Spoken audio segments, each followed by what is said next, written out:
আমাদের স্ত্রীরা তোমাদের কাছে এরকম স্ত্রী কি আমাদের দেশে আছে? এই কথা বলেন আছে? কোন জায়গায় আছে তা আমি জানি না, তবে তবে চাঁপাইনবাবগঞ্জে আছে। একজন হলো পাপিয়া আর একজন হলো হারুন। একজন আরেকজনের সহ্য করতেই। আরেকজন ছিল মরহুম শেখ হাসিনা রহমাতুল্লাহ আলাইহি, আর ওনার স্ত্রী মরহুম ওয়াজেদ আলী মিয়া। দুইজনের সঙ্গে দুইজনের কোনো সম্পর্ক ছিল না। আমি চিন্তা করি এই ওয়াজে এই কি বলে এটা ছয়টা হলো কি করি। একজন এক তলায় থাকতো, আরেকজন আরেক তলায় থাকতো।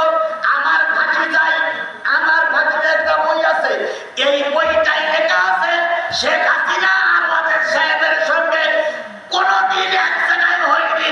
আমি চিন্তা করলাম তাহলে এটা হলো কি করে। সেদিনকে ফেসবুকে দেখলাম